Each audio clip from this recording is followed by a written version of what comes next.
My dear brothers and sisters, स्वागत है आपका अपने YouTube channel Sumit love physics में। आज हम one shot formula revision sheet का 4th वीडियो शूट करने जा रहे हैं, जो कि संबंधित है गतिमान आवेश व चुंबकत्व से। आप भी मेरे साथ ये फॉर्मूला सीट डिस्क्रिप्शन लिंक से डाउनलोड करके साथ साथ में फिल कर सकते हैं। हमारा पैटर्न पहले जैसा ही रहेगा। एक तरफ हमने प्रकरण लिख दिए, फॉर्मूला और नोटेशन की चीजों को हमने खाली रखा है। तो इससे पहले हम 3 वीडियो शूट कर चुके हैं। यदि आपने नहीं देखे हैं तो डिस्क्रिप्शन में उनका लिंक प्रोवाइड किया गया है, वहां से आप आसानी से देख सकते हैं, फिर 4th वीडियो पे आ सकते हैं। तो स्टार्ट करते हैं। सबसे पहला जो फॉर्मूला है वो है लॉरेंट चुंबकीय बल। जब कोई आवेश Q चुंबकीय क्षेत्र में v वेग से प्रवेश करता है तो उसके ऊपर एक बल लगता है, जिसको लॉरेंट चुंबकीय बल से बताया जाता है। F is equal to Q V cross B. ये क्रॉस प्रोडक्ट है। जब अपन क्रॉस प्रोडक्ट खोलते हैं तो V B sine theta N cap आ जाएगा, तो फॉर्मूला हो जाएगा Q V B sine theta N cap, जहां एन कैप एकांक सदिश है जो कि बल की दिशा को बताएगा। उसके बाद है लॉरेंट बल। यदि आवेश विद्युत क्षेत्र व चुंबकीय क्षेत्र दोनों में प्रवेश करता है तो उसके ऊपर एक संयुक्त बल लगता है, विद्युत क्षेत्र के कारण प्लस चुंबकीय क्षेत्र के कारण। विद्युत क्षेत्र के कारण लगने वाला बल F is equal to Q E है, और चुंबकीय क्षेत्र के कारण लगने वाला बल लॉरेंट चुंबकीय बल जो हमने पहले स्टडी किया है, V Q V cross B. तो टोटल फोर्स जो है, टोटल बल जो है वो हो गया F is equal to Q E plus V cross B. अगला फॉर्मूला है एक समान चुंबकीय क्षेत्र में धारावाही चालक तार पर लगने वाला बल। तो धारावाही चालक तार पर लगने वाले बल का फॉर्मूला है F is equal to I L cross B, जहां पे एल तार की लंबाई है, एल तार की लंबाई है, आई प्रवाहित धारा है, और बी यहां पे चुंबकीय क्षेत्र है। लॉरेंट चुंबकीय बल में वी जो है वो आवेश का वेग है, क्यू आवेश है। नेक्स्ट है, यदि आवेश चुंबकीय क्षेत्र में गति करता है। जैसा कि आप देख पा रहे हैं, आवेश चुंबकीय क्षेत्र में गति करता है तो उसकी 3 कंडीशन है। आवेश चुंबकीय क्षेत्र के समांतर प्रवेश करे या लंबवत प्रवेश करे या किसी थीटा कोण पर प्रवेश करे। तो तीनों ही कंडीशन को 1 बाय 1 करके अपन साथ में लेके चलते हैं। यदि आवेश चुंबकीय क्षेत्र के समांतर प्रवेश करे तो लॉरेंट चुंबकीय बल के अकॉर्डिंग आप देख सकते हैं कि यहाँ पे चुंबकीय क्षेत्र के अगर समांतर प्रवेश कर रहा है तो थीटा की वैल्यू 0 होगी, और लॉरेंट चुंबकीय बल का मान Q V B sine theta होता है, तो साइन 0 की वैल्यू 0 होगी, यानी उस पर लगने वाला बल 0 होगा। वह रेखीय पथ पर गति करेगा। कई बार क्वेश्चन पूछा जाता है, यदि आवेश चुंबकीय क्षेत्र के समांतर प्रवेश करता है तो उसका पथ कैसा होगा, तो आंसर सीधा आ जाएगा रेखीय। उसके बाद सेकंड इंपॉर्टेंट है, यदि आवेश चुंबकीय क्षेत्र के लंबवत प्रवेश करे। यदि आवेश चुंबकीय क्षेत्र के लंबवत प्रवेश करेगा तो थीटा की वैल्यू 90 हो जाएगी, तो उसके ऊपर जो लॉरेंट बल लगेगा वो लगेगा F is equal to Q V B. और जब लंबवत प्रवेश करेगा तो वेग और बल की दिशा दोनों एक दूसरे के लंबवत होगी, जिससे आवेश की गति वृत्ताकार पथ में होगी। तो लगने वाला बल का फॉर्मूला लिख देते हैं पहले, F is equal to Q V B, और पथ जो होगा वो वृत्ताकार होगा। कई बार एग्जाम में क्वेश्चन पूछा हुआ है। उसके बाद जब वृत्ताकार पथ में गति करेगा तो वृत्ताकार पथ की त्रिज्या क्या होगी, तो त्रिज्या R is equal to M V upon Q B होगी। और वेग का फॉर्मूला, यहां से वेग निकाल सकते हैं, v is equal to Q B R upon M. आवर्तकाल, आवर्तकाल का मतलब होता है तय की गई दूरी, एक चक्कर में, एक वृत्ताकार पथ में तय की गई दूरी अपॉन वेग। तो दूरी 2 पाई आर अपॉन वी, तो 2 पाई आर की जगह ये लिख देंगे, अपॉन वी की जगह ये आ जाएगा। तो फॉर्मूला हो जाएगा 2 पाई एम अपॉन क्यू बी। कोणीय आवर्ती ओमेगा इज इक्वल टू होता है 2 पाई बाई टी। तो जब आप 2 पाई बाई टी करेंगे तो ये फॉर्मूला आ जाएगा क्यू बी अपॉन एम। यहां पे एम आवेश का द्रव्यमान है, वी वेग है, बी चुंबकीय क्षेत्र की तीव्रता है, आर त्रिज्या है, एंड सो ऑन। उसके बाद यदि आवेश चुंबकीय क्षेत्र में थीटा कोण पर प्रवेश करता है, तो ये थोड़ी सी इंपॉर्टेंट कंडीशन है, इसको थोड़ा सा डायग्राम बना के समझने की कोशिश करते हैं। मान लीजिए चुंबकीय क्षेत्र इधर की ओर है, एक्स डायरेक्शन में ले रहा हूं, और आवेश जो है वो चुंबकीय क्षेत्र से थीटा कोण पर प्रवेश करता है, वेलोसिटी कंपोनेंट इधर है। तो अब वेग के दो घटक ले लेंगे, एक हो जाएगा चुंबकीय क्षेत्र के समांतर घटक v पैरेलल, और एक हो जाएगा चुंबकीय क्षेत्र के लंबवत घटक v परपेंडिकुलर। तो ये एंगल हो गया 90 माइनस थीटा। तो v पैरेलल जो होगा वो आ जाएगा v cos थीटा, घटक अपन ने ले लिया चुंबकीय क्षेत्र के अनुदिश, और v परपेंडिकुलर जो होगा वो होगा v sin थीटा। अब ध्यान रखिएगा, परपेंडिकुलर कंपोनेंट के कारण, लंबवत घटक के कारण आवेश जो है वो वृत्ताकार पथ में गति करेगा, जो कि हमने यहां पे पढ़ा, और समांतर घटक है उसके कारण रेखीय गति करेगा, जो कंडीशन नंबर फर्स्ट थी। तो अब रेखीय प्लस वृत्ताकार, यानी रेखीय गति भी करेगा और वृत्ताकार गति भी करेगा, तो जो पथ होगा वो कुंडलिनी पथ होगा, इस तरह से। ये वृत्ताकार भी है और रेखीय भी है। तो जब थीटा कोण पर प्रवेश करेगा तो लगने वाला बल F is equal to QVB sine theta, और पथ जो होगा वो हो जाएगा कुंडलीनुमा, या इसको सर्पिलाकार भी लिखा गया है। तो वृत्ताकार पथ की त्रिज्या में ध्यान रखिएगा R इज इक्वल टू, यही फॉर्मूला है mv अपॉन QB। बस आपको क्या करना है, वृत्ताकार पथ जो है वो लंबवत घटक के कारण होता है, तो v परपेंडिकुलर रखना है यहाँ पे। तो ये हो जाएगा mv, परपेंडिकुलर का मान है अपने पास v साइन थीटा, तो ये लिखना है। ये वाला फॉर्मूला अगर आपको पता है तो ये वाला फॉर्मूला ऑटोमेटिकली आप बाय लॉजिक निकाल सकते हैं। अगला फॉर्मूला है आवर्तकाल। तो ध्यान रखिएगा, आवर्तकाल जो है वो वेग पर निर्भर नहीं कर रहा है, तो इसका फॉर्मूला वही होगा 2 पाई m अपॉन QB।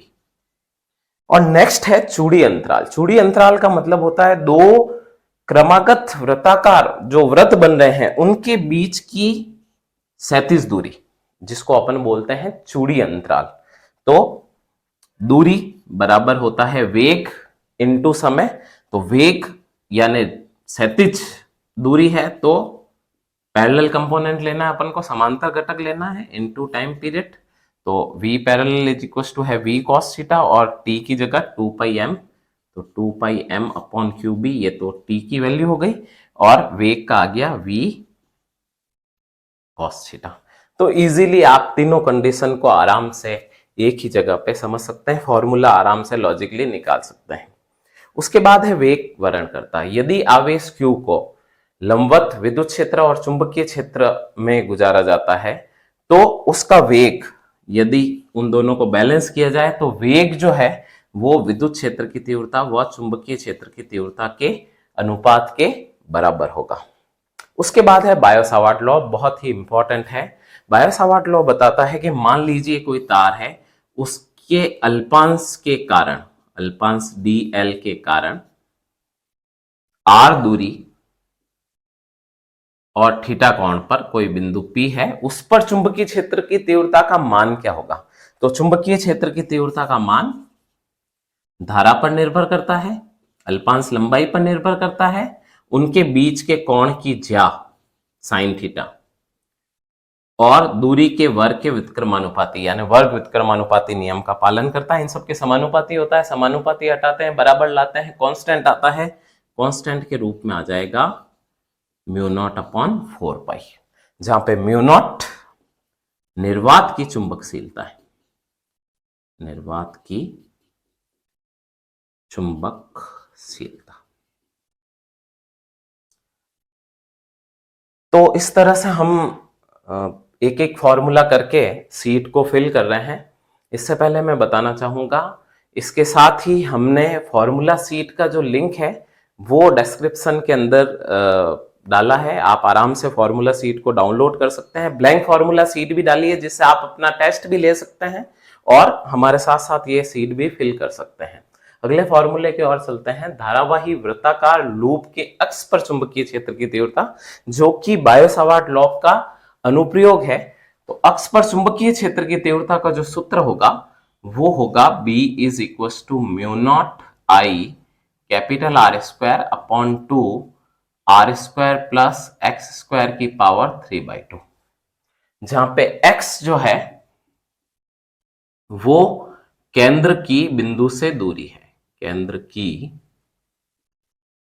बिंदु से दूरी है।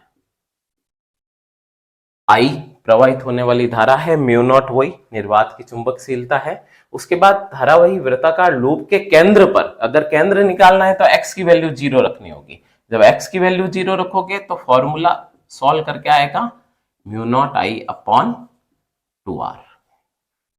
उसके बाद द मोस्ट इंपॉर्टेंट है एम्पेयर का परिपथीय नियम। जैसे पहले चैप्टर में गाउस का नियम इंपॉर्टेंट है, वैसे ही इस चैप्टर में एम्पेयर का परिपथीय नियम है।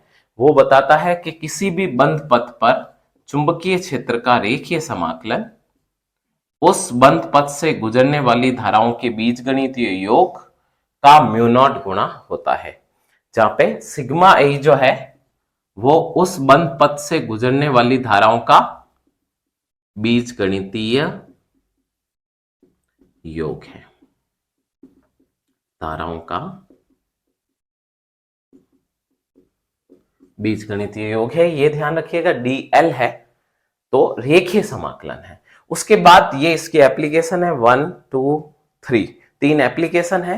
अनंत सीधे लंबे धारावाही चालक तार के कारण चुंबकीय क्षेत्र की तीव्रता, तो इसका फॉर्मूला होता है B is equal to mu naught I upon 2 pi small r या 2 पाई d भी लिया जाता है। बिंदु से दूरी अगर r लेनी है तो r ले सकते हैं, d लेनी है तो d ले सकते हैं।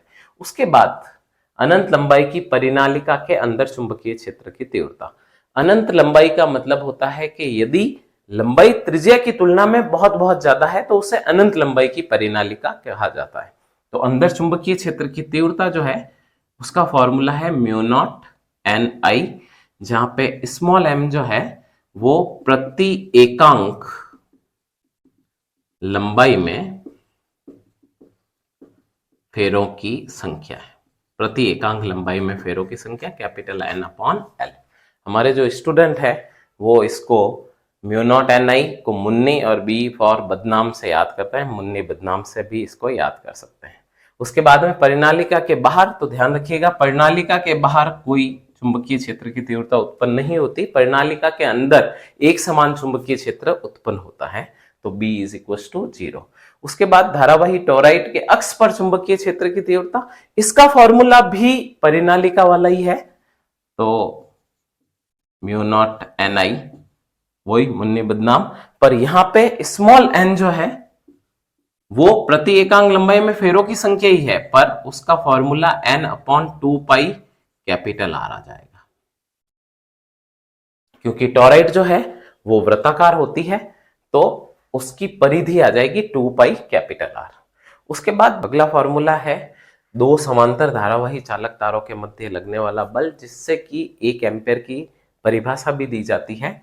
तो प्रति एकांक लंबाई पर लगने वाला बल का फॉर्मूला है dF upon dl is equal to mu naught I1 I2 upon 2 pi d, जिससे आप dF is equal to mu naught I1 I2 upon 2 pi d into dl भी दे सकते हैं। d जो है वो दोनों समांतर तारों के मध्य की दूरी ली गई है, I1 और I2 उनमें प्रवाहित होने वाली धारा है।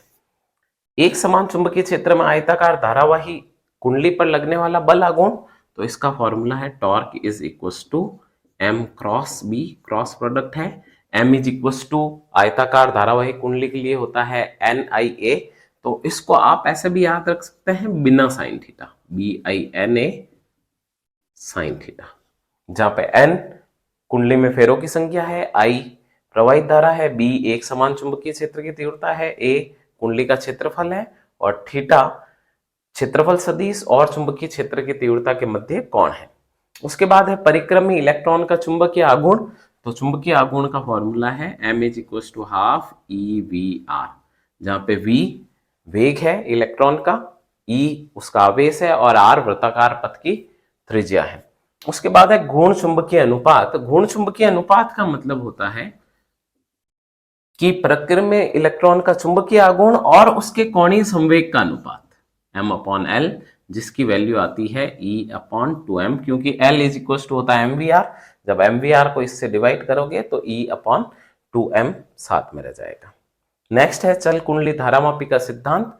तो धारामापी का सिद्धांत कहता है कि धारामापी में प्रवाहित धारा, गैल्वेनोमीटर में प्रवाहित धारा, उसमें उत्पन्न विक्षेप के समानुपाती होती है। तो I प्रोपोर्शनल टू फाई, तो I इज इक्वल टू के फाई, जहां पे K दक्षतांक है, यहां पे आ गया K, तो K दक्षतांक, तो यहां पे फॉर्मूला आ गया I/फाई, या अगर गैल्वेनोमीटर के लिए लेना है तो उसकी स्प्रिंग नियतांक का ऐठन नियतांक और BNA।